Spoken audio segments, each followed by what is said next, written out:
Hold on tight for the next hour.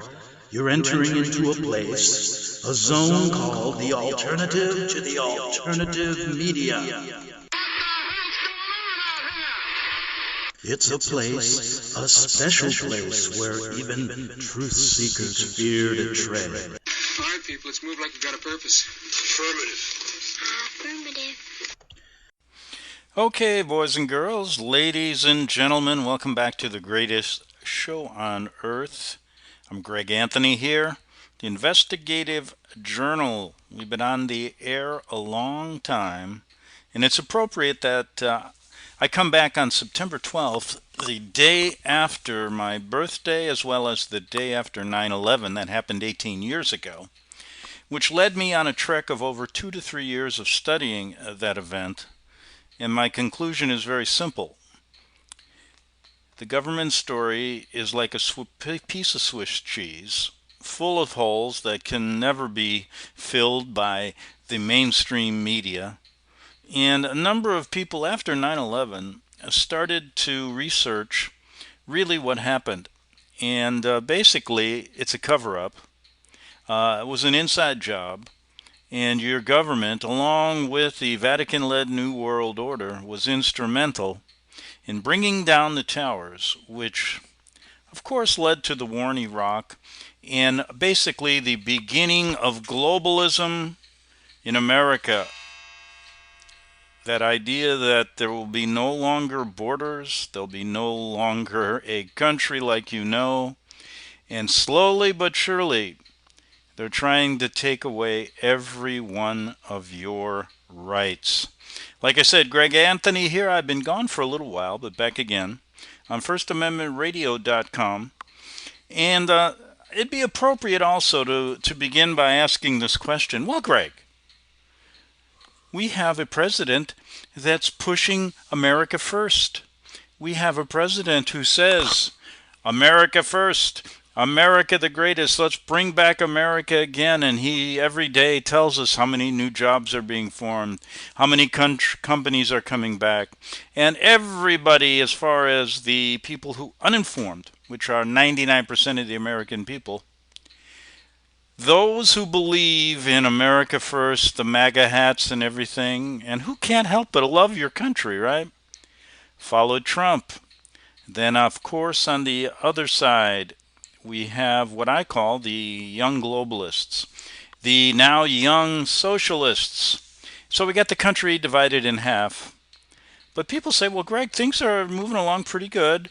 Your theory that America will collapse is flawed because of Donald Trump and this movement in America to restore order, so to speak. Well, let me say this. The only order that's going to be restored is the New World Order, which Donald Trump is a part of. Yes, Donald Trump says he's a nationalist, but really he's a globalist. Now, the other side are socialists now. Have you noticed this kind of switch over to socialism in the Democratic Party? When I grew up in the city of Chicago, which was a Democratic enclave of Mayor Daley, and if you don't know about the Daley machine, just ask me, because I used to work right in it with some of the most powerful people in Chicago. Of course, I was just a young kid, and my first job with the Daley machine was to be a chauffeur. Yeah, I worked in the Board of Tax Appeals and drove Harry Semro, the Board of Tax Appeals Commissioner, to work every day, the third most powerful person in Chicago. Harry was in my neighborhood, and I remember one day he said, Greg, you'd make a fine alderman. You're Polish, you come from a Polish community, we'll have no trouble getting you elected. And I said, Harry, I want to be a journalist. Oh boy, and he left. But we were close. You know, it was kind of like a close-knit family in Chicago. And the Democrats back then were kind of more like the Republicans of today. So what's happened in America? It seems everything's topsy-turvy. And getting back to this idea that Trump is your friend, oh, of course he talks that way, but let me tell you the real story. And the real story is Donald Trump is playing his part. He's playing the role of the nationalist president of the United States to gather all of this support while at the same time you're seeing 50% of America fighting back hard, now with a socialist agenda. Yes, a socialist agenda. Well, let me take a minute here to explain what happened. And I'm going to use a person who's now a congresswoman named Alessandra Ocasio-Cortez. Some call her Alessandra Ocasio-Cortez. All of a sudden, a first-term congresswoman or man, which to me they have an 8% approval rating, they're the lowest on the totem pole. Who the hell really cares what they say? They don't do anything in Congress anyway. And it's amazing how people follow them, right? Well, all of a sudden, this rookie congresswoman comes to the forefront pushing socialism. And then she gets a couple of other her rookie congresswomen. One happens to be a Muslim. Then we have the Palestinian. And they're all together fighting to destroy America. They're saying it out loud. America is flawed. We got to change it. Israel is the problem, etc., etc. Well, listen. Here exactly is where Alessandra Ocasio-Cortez comes from. And this is true. I'm going to give you just the overview of this because I find it hilarious. And it backs up my idea that these people are just stage actors playing a part. Everybody from Senator Cruz in Texas to that goofy guy from Texas, what's his name? Beto O'Rourke, who used to be a congressman, now running for president. And his campaign is based upon watching him get his teeth pulled. That's what he does on YouTube now. He then shows us how to cook a hamburger and riding his skateboard. Okay. So where do these people come from? Well, let me tell you where Ocasio-Cortez came from. She came from a pretty wealthy family and didn't spend much time in Brooklyn, but that's where she is now. That's her home district. And they targeted a district that they could push her into office. Now, how did they push her into office? And the district was ripe for change. And so her handlers in the background, one from a group called the Young Turks, held an open audition. Yeah, this is exactly what they did. They held an open audition for someone they could pick to run as Congress in that district. It was kind of like you get a call. I used to work in the cinema, so I know you get an open call. You go there, they give you a script, you read it, and then they decide if you get the part or not. Well, that's what they did with Alessandra Ocasio-Cortez. She was one of those who responded. She was a bartender at the time, and she responded to this open audition to be the congressperson of the district. And why? What were the qualifications? She didn't have to be smart. She didn't have to have any kind of a college or, post-college education. She didn't have to have any background in really community service, helping anyone, working in the government, knowing the community. She didn't have to have any of that. All she had to do was be a good actress, have stage presence, talk well, be able to read a script, given the lines, and then you deliver them. And well, they ran an open audition, and guess what? After the director and all of these people who are picking the congressperson, they decided on Alessandra Cortez. Now, since she's been a congresswoman, there have been many, if you look into this story, you can find out who her handlers are and how she's been given scripts to read based on what they tell her. And that's what she is.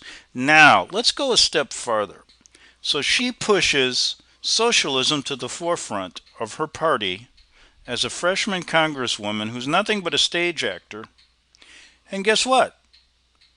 Millions of Americans follow her on Twitter. Millions of Americans want to see this. In a recent poll, I think it was over half the millennials, or they call them now generation, what is it, X? One of those, Z or Y or whatever, the kids on the block, right? Most of them want to see socialism come into America. They back her. And so this is a push from the ground up and from the youth to change this country into a socialist country, I believe, within the next 30 years. So those of us, in the baby boomer generation, we can only lament and tell our grandchildren, or hopefully tell our children, watch out for these people. They're pretty slippery, and they want to take away all your rights. And I'll get into what they really want to do behind the scenes and what they're saying right now. But, so led me to where did this whole idea of socialism come from in America? Well, right around us we're seeing, the fruits of socialism in Venezuela. And you know that story, where millions and millions are displaced. A loaf of bread costs, $1,000? People can't eat there. And I happen to have some friends there that I communicate with. And there are days they have no power, they have no water, and they have to, scramble for any kind of food. So it's not, socialism there doesn't seem to be working out, especially in a country like Venezuela, who has the world's largest capacity of oil right underneath that little country that could be one of the richest, and was one of the richest countries in the world, until they brought in socialism. And that's what you're seeing here in America. You're seeing, how could anybody in their right mind want to see socialism in a country when you can see the fruits of socialism all over the place? A very few amount of the people that get wealthy are those that are a very small group. The rest of the people are doled out what they're told to eat, what they're told to drive, what they're told to go to school, what their health care is supposed to be. They're basically controlled, and they have nothing, while a small group of people have it all. That's what really socialism is all about. Now, how could these kids ever fall for something like this? The reason is they bill it as American socialism. Oh, it's not going to be, like Venezuela. No. We're going to refine it, make it great. Well, they've said that every time they've a socialist country cropped up, and they always seem to end up the same. Look what happened to Cuba. So where did this socialism come from? Where did these political groups, how did these things get started? Where does communism come from? Democracy. Where does a republic like America, where do all these political organizations come from? Well, let's talk about socialism particularly. If Orsando Cortez, or whatever her name is a puppet, a stage actress, selected by her handlers.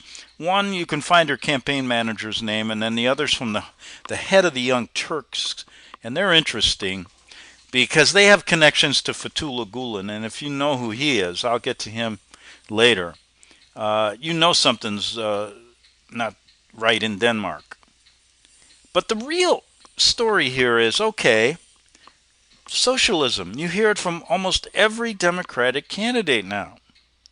But where did this come from? Oh, it came from a bartender. She's an actress. It didn't come from her. It didn't come from her handlers. These guys aren't the brains behind this. You know who started socialism? The Jesuit order.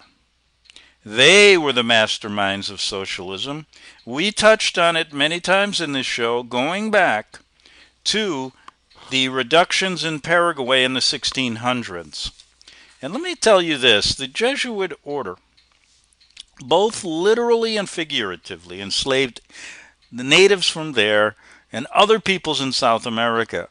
the Jesuits literally enslaved the Indians in Paraguay on collectives, reductions, where they took great advantage of slave labor in accumulating great wealth. This was their great experiment, the experimentation of this type of government, of this type of control. And it worked quite well for them. The Jesuits and the rest of the Roman Catholic orders enslaved and deceived the Indians and other peoples in South and Central America through superstition and unscriptural Roman Catholic doctrines and practices. This figurative enslavement and deception continues today with millions upon millions of Roman Catholics all around the globe believing in such enslaving unscriptural Romish doctrines and practices, such as purgatory is one. But before I digress, let me explain when they began their Paraguay reductions. My goodness, they created what was known as modern socialism. And they did it by this way. They invented modern communist practices, such as the collectives they did there in Paraguay. The Jesuits in Papal Rome, you got to remember, love fascism and other totalitarian type regimes. They hate liberty. And they are the greatest danger to liberty that we know today, and nobody knows about them. That is the real issue here. That is the story that you try to get out, and it never seems to get the light of day. Now, these secret evil socialist communist reductions that took place from 1609 to 1767, known today there as communes, kibbutzen, produced untold wealth for the order, using hundreds and thousands of slaves, collecting from each according to his ability and giving to each according to his need. Isn't that what they're saying here in America now? This wealth, in turn, was used to finance the many occult stratagems of the order. The lessons learned in these Platonic republics provided the groundwork for the 33-degree Masons, Karl Marx's The Communist Manifesto, by which every nation on earth would be reduced to a modern Jesuit reduction in Paraguay, thereby destroying the white Anglo-Saxon Protestant middle class in Europe and America, and in turn Western civilization. And not only do they put socialism out on this big platform now in America, they are for open borders. And the way you destroy a country is by bringing in many people from other places that do not assimilate. And you're seeing the backlash here. We know the border crisis. 50% of America says, let them in. 50% says, keep them out. And this is the perfect Jesuit scenario, what they're creating right in front of your very eyes. But the problem is people really don't even know who these people are. Now, in restoring this feudalism of the Dark Ages, the Jesuit order, would submit all nations to what we say in this show all the time, a one-world economic system ruled by Rome's papal Caesar. Yes. And to go a little farther, how do they do these reductions? You don't think these guys... So if they are the masterminds of socialism, then why wouldn't the people like Cortez, Elizabeth Warren, Bernie Sanders, all these people, where do they get their marching orders from? Where do they get their education from? Where do they learn all this stuff? It's from the Jesuit push. But they never mention it. They never give their real masters credit. And I try to do that here. So for all of you millennials and youngsters out there, I'm trying to tell you who your real heroes are if you really like socialism, and if you really want to see open borders, and if you really want to see America change. Go to your local Jesuit order and their head. They got, You see, they're organized in America. You probably don't even know that. They have provinces. I think 10 of them here. So in every part of the country, you can go there and thank them for what they did to the Paraguayan Indians. You can thank them for creating Karl Marx. You can thank them for, helping and actually allowing Joseph Stalin to become a Jesuit priest and kill 30 million people. Thank them. Go and thank your people. Thank them for creating the American Revolution and the Civil War and killing Abraham Lincoln if you don't like America. Give credit where credit is due, you people out there who want to see this country turn into a Jesuit enclave or another experiment in their way, in their reductions of Paraguay.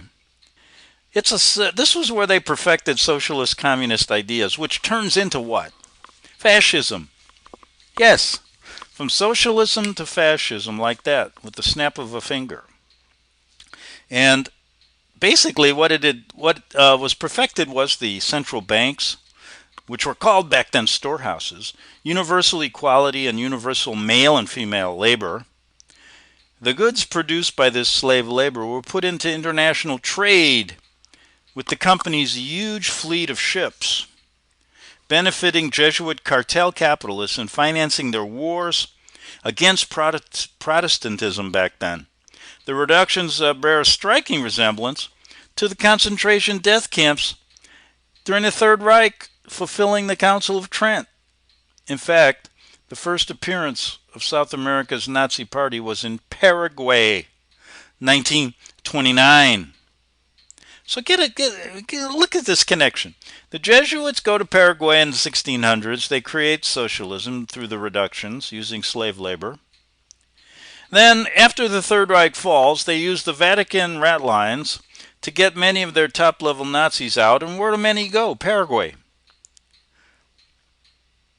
Presently, the profits generated from slave labor of the order's many communist reductions in the Far East are financing the building of Red China's huge navy, intending to invade North America eventually, and they change over into... Why do you think you hear the story American financed China?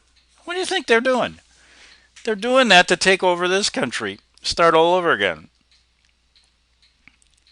And what they're doing is basically at the same time rejecting anything that isn't from Rome spiritually. Yes, spiritually. This is not just a political war. This is basically a political, spiritual war, using many, many deceits, many, many things to come to their one realization, and that is total control. And people say, Greg, you're crazy. How can a group of these people get that done? Well, when you control the Jesuit education, it's called Jesuit education, Jesuitism. You see it all over. You see it in our schools at a young age. I mean, why? Think about this. In a town near where I live, San Diego, just the other day there was a big hullabaloo about drag queens talking to young kids in the library, reading stories to them. The mayor said, that's great. A pastor came out and said, what are you doing? That's going on all over the country. So we got drag queens teaching our youth, and the mayor was asked why they would do that, and they said they want to spread this idea that diversity, that they're normal. Oh yeah? They're normal? That's what the new normal is going to be. Yes, the new Jesuit normal, right before your very eyes. All right, good half hour on the Investigative Journal. Glad you're back.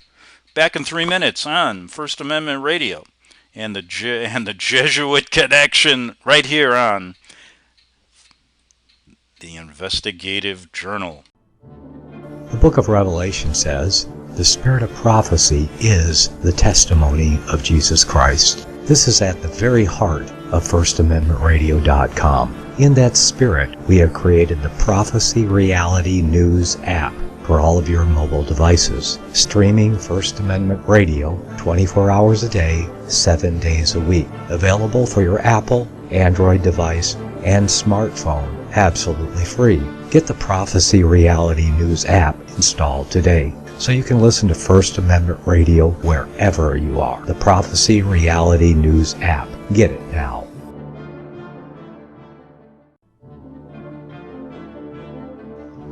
Visit crosstheborder.org, crosstheborder.org, to get your print, EPUB, or PDF version of Nicholas Arthur's new book titled When the Third Temple is Built. That's crosstheborder.org. When it comes to prophecy today, much of the evangelical Christian world has their eyes on Israel, waiting and watching to see when the third temple will begin to be built. The plans are drawn, the Jewish people are eager. Most evangelical Christians today believe that the rapture will happen before the third temple is built. Hi, I'm Michael Eugene. I was taught that Daniel's 70th week was in the future. Is that really what the Bible teaches? Have we searched the scriptures and found this to be true? Why is it so important for a re-established Israel to build a third temple in Jerusalem? Is it necessary to build a temple on the same location already occupied by the Dome of the Rock? Is it necessary for sacrifices to take place in the temple on Temple Mount? Is there really a rapture followed by 7 years of tribulation? What is the New Testament temple? Can we identify history and prophecy? Who is the first beast in Revelation chapter 13? Who are the 7 kings in Revelation 17? I have asked all these questions, and I have found Nicholas Arthur's new book, When the Third Temple is Built, answers all these questions and more using Scripture to interpret Scripture. The Bible says that no prophecy of Scripture is of any private interpretation. Nicholas shows us in his new book, When the Third Temple is Built, how the Bible interprets prophecy and not man's private interpretation. Visit crosstheborder.org, crosstheborder.org, to get your print, EPUB, or PDF version of Nicholas Arthur's new book titled When the Third Temple is Built. That's crosstheborder.org. The following program is labeled dangerous and off limits by the supreme Jesuit command. But stand tall, people. Listen up, and you may just learn something. Oh, dear Lord Jesus, this ain't happening, man. This can't be happening, man. This isn't happening. Okay, let's get right back at it on the greatest show on earth. Greg Anthony here on the Investigative Journal. You can come to my website. I haven't updated it in a while. Been kind of lax. Been kind of taking in, smelling the roses a little bit in the last couple months. And this show's been going on for a long time, spreading the word about the Jesuit Vatican-led New World Order, which is a topic that is not made for family get-togethers. It's not made for your local Rotary Club. It's not made for going to the city town hall and stating the truth. You will be labeled basically crazy. And people will roll their eyeballs and go, what the hell are they talking about? The Jesuits, the Vatican, in control? My goodness, they're a benevolent organization. Yeah? Why don't you say a benevolent organization full of pedophiles? A benevolent organization full of perverts? A benevolent organization right from the very top in Rome, and take it from me, I lived there, near Vatican Central, for a good number of years when I worked in Rome, and I learned hard way what they're really all about. And so a little bit of personal experience combined with a fortuitous event in America, at least from the point of view of getting to the truth, but very, very sad when you look at how your government lied to you about 9/11, just what they talked about yesterday. It isn't funny when you think of 9/11. I remember the years after 9/11, the first few years, I spoke with many, many of the families who lost people at the Trade Center, and many other stories related to it, coming to a conclusion that the government story was so full of holes it looked like a piece of Swiss cheese after a rat got into it. That's how many holes in that story there were, and basically it was an inside job. Now, how it was an inside job takes what? There's so many angles to it. You have to start somewhere, right? So I started by interviewing a lot of people and found out that stories didn't make sense.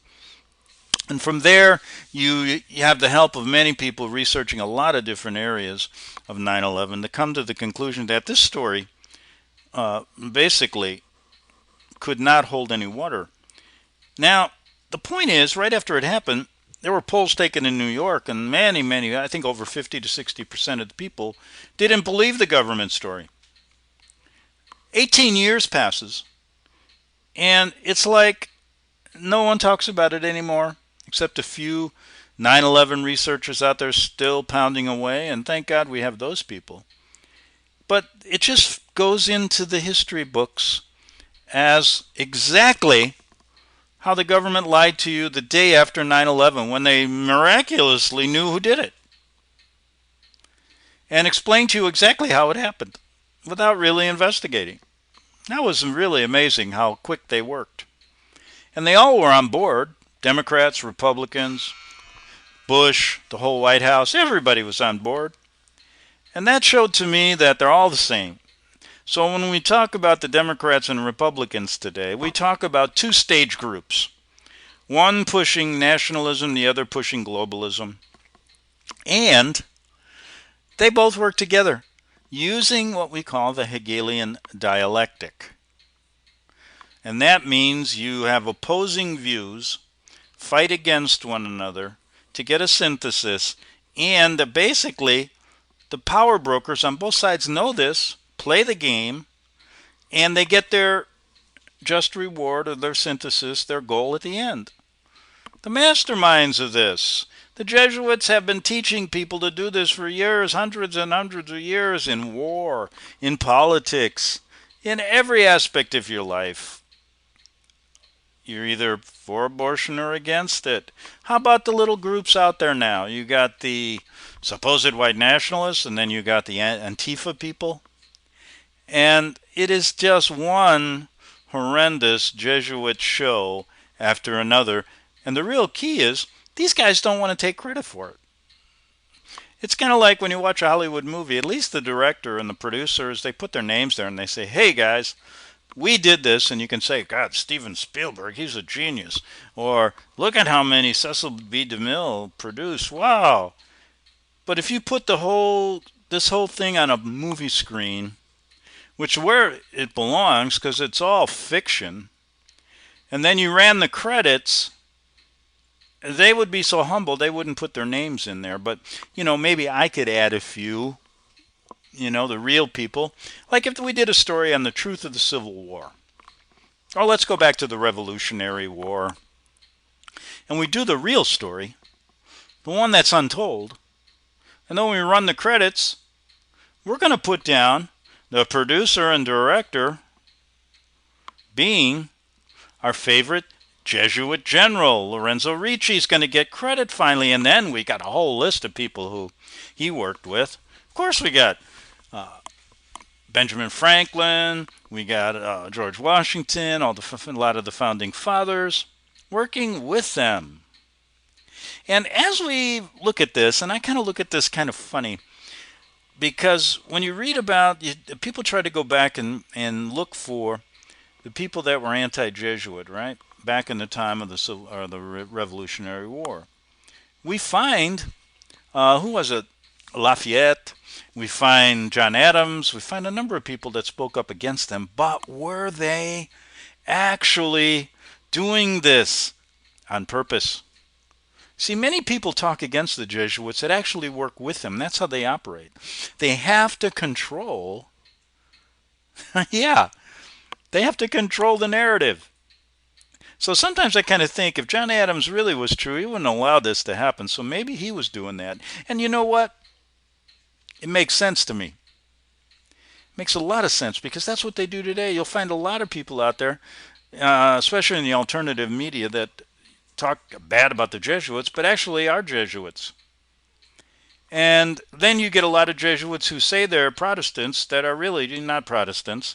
There are many, and I can name probably every church, every religious organization around the world, Buddhists, Hindus, Seventh-day Adventists, you name it, Jehovah's Witnesses, Protestants, Evangelicals, we got Episcopalians, we got Lutherans. Every one of them you'll find some Jesuit infiltration. Jesuits calling themselves that, but really not, because the doctrine of the Bible has been changed from within by the very Bible-believing people out there. The other day I was watching Fox News, and they have a show called Life, Liberty, and Levin. He's definitely a right winger, and he says a lot of great things. If only, he would get to the real story, then I'd believe that he wasn't working with them.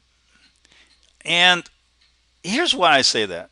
Because he had on one day, I think it was one of the great evangelicals, Hagee or somebody like that, espousing all this, and the god darn guy's a Satanist. I mean, that's how bad it is.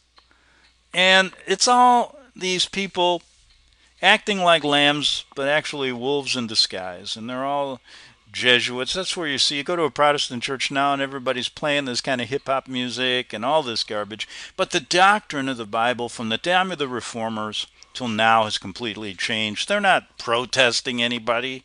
They're not protesting the Vatican like they used to, or the Jesuits who were founded to basically destroy Protestantism. No, because that is over. They have infiltrated most every organization we know, and it makes for great research and storytelling. But the real sad thing is nobody buys it. Nobody buys it at all. And although if you really start looking at one thing at a time, you'll see that, man, maybe what Greg says here is true. Maybe some of it is true and we should look into it. Maybe he's right. Because how could these people, like us, getting back to what I started the show on, Ocasio-Cortez, how could she know all this stuff? I mean, she was, first of all, it's a fact, she auditioned like an actress to be the congresswoman. And that's an incredible story. But you know what made me understand that Fox and CNN really are working together, but, giving that clashing opinions, is the story about, they give Fox News, a left-wing or a right-wing organization, gives Ocasio-Cortez a lot of airtime. And they say all these things about her. Socialism is bad, this and that, and what we'd expect from a right-wing organization. But they don't report this story, where she really came from, how she auditioned for the job, because it gets too close to the real power brokers, the people behind the scenes, their bosses. You don't think the Jesuit order controls Fox News as well? Or at least, they understand from the time Rush Limbaugh came into being in the 80s, when you never heard of right-wing talk radio, they had this all planned out already. They had to get their people pushing this right-wing agenda against people now strongly pushing the left-wing agenda, create this chaos. And in the end, get their way. Socialism will be here in America. It's just a matter of time. And as older people, as usual, the Second World War people, Korean War people, Vietnam, the baby boomers, all these people start heading off to the sunset. In comes socialism. In comes what we talked about in this show. And so when I remember for years, I'd always throw in a couple of shows about really showing how this government and America is basically just a stage show, and how fiction is what we live, but we think it's reality, and how reality is really a lot of what we talk about in this show. And could you imagine if we didn't have these people controlling everything that we're going to do, giving us a little bit of hope here and there, giving us this idea, keeping the real power brokers a secret. All you got to do is look to see what they're doing here. Let me just digress here because I think it's important. They're doing it even with our justice system because, if you study our justice system, it's supposed to be, blind and free and open, and basically we look for the truth. You're innocent to be proven guilty. Equal distribution of the law, equal prosecution, no special favors, no dual tier justice system, which you hear a lot on Fox News, don't you? We have a dual tier justice system. We're prosecuting all of these right-wing people, but yet we let Hillary Clinton and all these people like James Comey and all these people go free. And they're the ones committing the crimes. Now tell me if there isn't a real conspiracy at the top levels of our system that's allowing this to happen. Now, what would be the main reason? That would give you, symbolically what it shows me is the destruction of white middle class Anglo-Saxon America and the justice system helping the good people of America, right? And that falls into what Trump's job is to bring that herd together. That's why he has massive rallies, because he speaks on the things that Americans want to hear. But when you see it really play out, the symbolic idea of our justice system only prosecuting those right-wing people, at least at the high levels that we see now, is to show America, really, you don't have any hope. Because they let Hillary Clinton skate. They let Comey skate. They let all these other people off. And guess what? They're all globalists. So what are they telling you? Globalism will succeed. If you join us, you won't get prosecuted. Don't be stupid. Don't talk against us. If you want to join Trump, we're going to target you. Now, who also does that? A group started, 10, 15 years ago called Antifa, anti-fascism, right? Isn't it interesting? They're the fascists, and they want to get rid of who they call white America as fascist. The guy working on the farm, on a 250-acre farm all his life, he's a fascist. And guess what? Antifa, these guys in black hoods, go around to these supposed rallies for the right wing, and they start beating up people, and the mayor in these kind of liberal towns, sanctuary cities, doesn't do a thing. And then if you listen to CNN, they'll say Antifa are really patriots, and you see them beating up people for no reason. I mean, it's insane, but that's what they want. And then you see on the other side, this building of nationalism in America kind of reminds me of what Germany was going through, And the idea that America can ever succeed this way is ludicrous. It can't. And you can see it. Then you go to the halls of Congress. They don't do anything. All they do is talk about impeaching Trump. But they got a series of problems. They don't want to solve them. And all that is a bunch of windbags talking and talking. But really, when we talk about our justice system, you can see what they're doing at the top levels. They're showing you, look, who gets prosecuted. Selective prosecution. Look who doesn't. What side do you want to be on? So, America, you're in for a rude awakening if you don't start understanding what this is all about.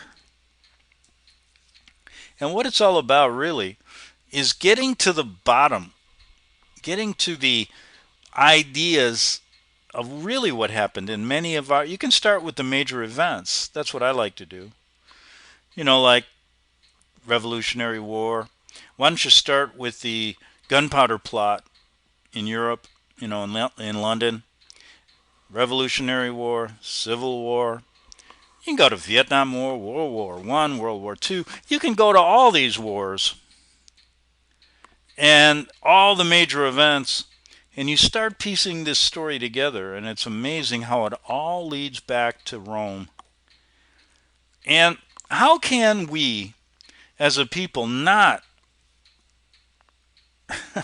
really try to, figure this out? Because these people, not only do they do these things in your financial world, in the world of war, in the political world, but look at the perversion that comes out of Rome, that comes out of this whole pedophile thing. All of this kind of black magic stuff that comes out of Rome. I mean, we don't even have time anymore to talk about some of my favorite stories, like the Mother Mary apparitions. It's kind of like magicians, They've created these sites like Medjugorje and Fatima and all this stuff on fake stuff, fake visions. And they profit by the billions. And that's just the tip of the iceberg. We don't know. We've done story after story on the Mother Mary apparitions. And I always try to keep a few notes around about them because they're really amazing.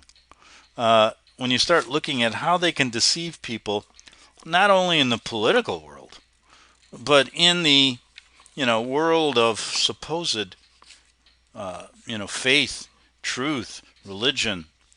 But when Rome is basically built on, the Vatican built on satanic occult ground, kind of gives you an idea of what they're really all about. Everything you look at begins to make your blood boil. And I say start with some of the major events. Did you know we're looking at a new revolution in America, they say, right? And many commentators even said it resembles the French Revolution. Well, do you know the leaders of the French Revolution? Do you know when the French Revolution took place? It was really 89 to 1799. But most of them, the leaders, had been educated and trained under Jesuit tutelage. Names like Voltaire, he was one who talked against them, but that's another one. Talked against them, but was actually a Jesuit.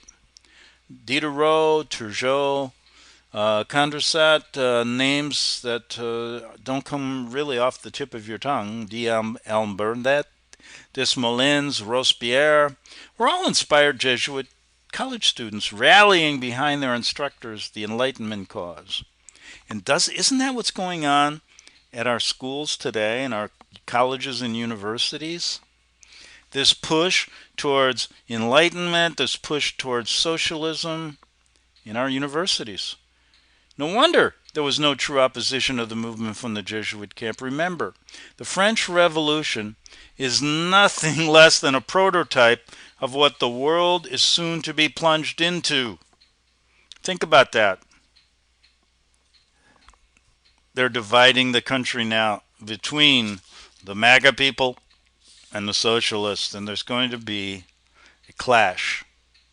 Now, let's end real quickly. Don't worry about it. Don't get upset. This is the way the world is. But you have the opportunity to understand it more. And I'm not saying by understanding it you're going to change anything. You'll change yourself. And that's about all you can do. And don't even expect to change your family members. Because this is something that either you're called upon to understand or you're not. And I say this, it not only is a spiritual quest, but it's a social quest. It's a modern day quest when you live every day. Put it all together. And you might have a fighting chance to really leave this place understanding many things that people don't. And I promise you that if you start on this, you will learn so much daily. And it'll grow and grow and grow. And there's going to be days you don't want to even think about it. You feel like you're up against a wall you can never climb. But take my advice. You'll get out of it whether it takes a day or a couple months, and I even go through it right now after 25 years of trying to figure this stuff out. And I say, from a point of view of trying to just pass the word. No fancy books, no fancy anything. Just pass the word to my fellow listener who wants to take it maybe a step farther and do it a little better than we do here. So anyway, good to be back. Haven't been here for a while. And this week I may not, let's say it's Thursday, I'm going to do this only show this week. The next week I'm going to get back to things because I'm in the process of moving. So that takes up your time, right? And, I'll look forward to it. But remember this. I'm going to end with where I started. These people in government, in America especially, are nothing but stage actors. They're given a script, like Trump, like Ocasio-Cortez, and they follow that thing hook, line, and sinker. And that's how they operate.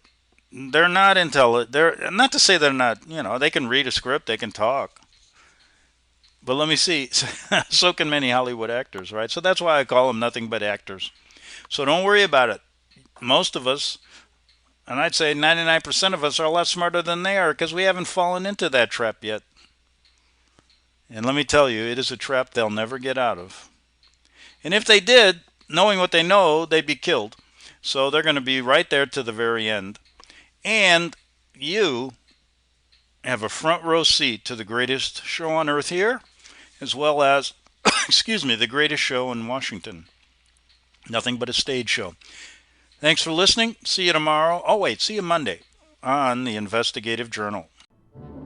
The book of Revelation says, "The spirit of prophecy is the testimony of Jesus Christ." This is at the very heart of FirstAmendmentRadio.com. In that spirit, we have created the Prophecy Reality News app for all of your mobile devices, streaming First Amendment Radio 24 hours a day, 7 days a week. Available for your Apple, Android device, and smartphone, absolutely free. Get the Prophecy Reality News app installed today so you can listen to First Amendment Radio wherever you are. The Prophecy.